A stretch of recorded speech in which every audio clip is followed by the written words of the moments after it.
have with us tonight Mr. David Rochford, who is Superintendent of the Staunton District of the Virginia Conference of the United Methodist Church. Mr. Rochford, would you give us your perspective on Medicaid?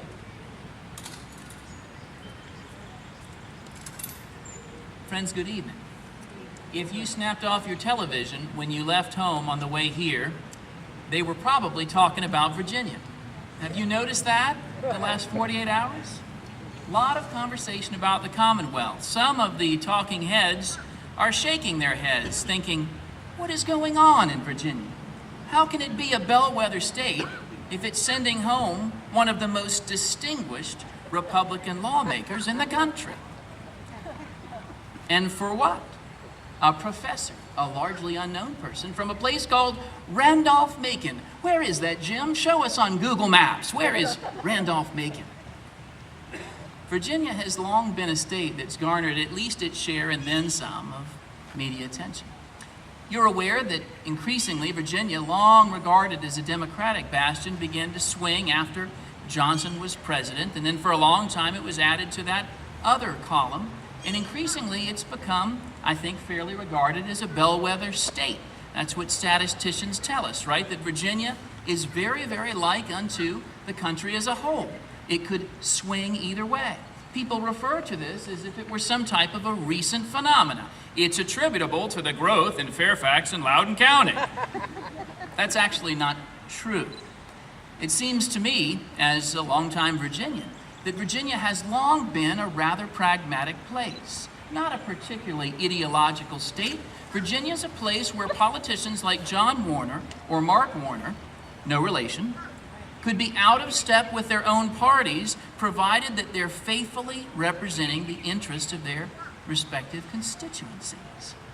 Well, I'm here on the basis of a constituency, which I'll loosely refer to as people of faith, a term that is sometimes used with a slight smirk or with a sense of puzzlement, as in, why don't people of faith seem to give a rap dab about those who are cast aside, forgotten, disenfranchised? You know, I look around here tonight and I see a lot of people who are just people. You're not corporations. Are you really going to be heard in Richmond? Come on. You're just people. Only God made you. But people make corporations, and corporations are heard from. I've come tonight out of the conviction that people are worth hearing from. People like those we've only just heard from. I've come on a conviction that I recognize that people who are not part of a particular faith tradition feel deeply and passionately about the same things that I do as a Christian, or that others do as Jews and Muslims. That is, the belief that in the case of those of us who believe in a provident and loving God, that we've been imbued with a divine image. That means we don't just exist, but we live, and we were meant to live, and we were meant to care for one another. You know, until very recently, we had a lawmaker in Richmond, a Democratic representative of one of the poorest constituencies in the Commonwealth.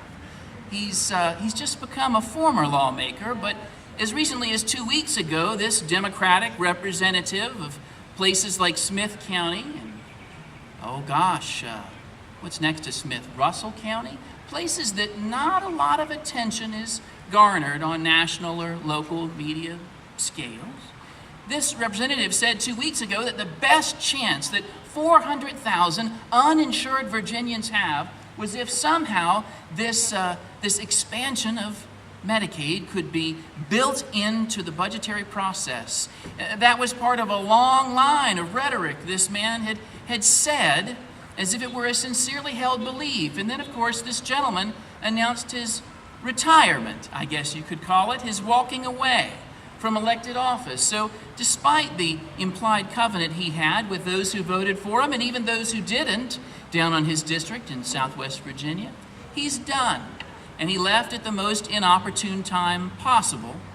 That, together with some other upsets and other bad news on the budgetary front this week, makes it radically unlikely that we'll see anything built into the current budget when it passes.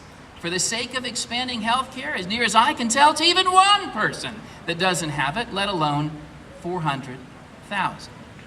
This man, whose name is Puckett, has been said to be resigning, walking away for personal and family reasons.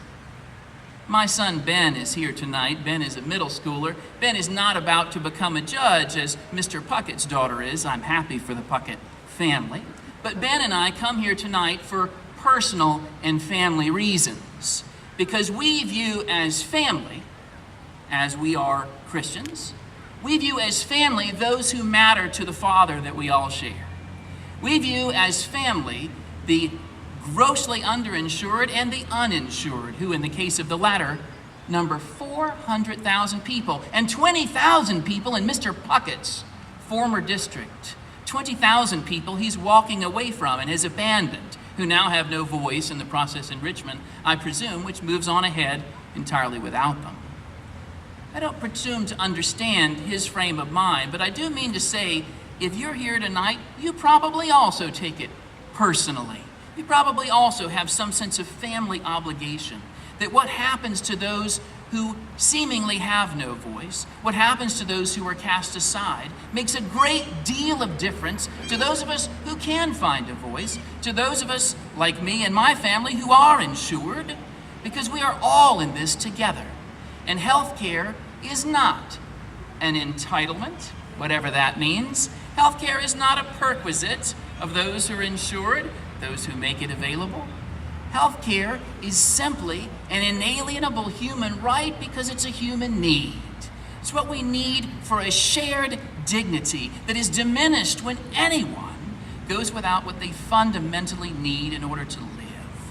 So if I don't speak on behalf of every Methodist, and certainly not every Christian, I simply say this: in our tradition, we like a good conversation. Be part of that conversation. Advocate with your friends and if your neighbors. Then if you encounter those who feel ire and anger about the mess that is Richmond and our process, we should acknowledge, yes, both sides demagogue issues. Both sides have callow political ends in mind. But you know, in the midst of all of it, who is being heard and who is not being heard? Who can afford polished lobbyists in Lexuses and who has no lobbyist representing their interest in Richmond? I say we view this as a family issue and a personal issue. And that's why I say we don't walk away from Medicaid expansion.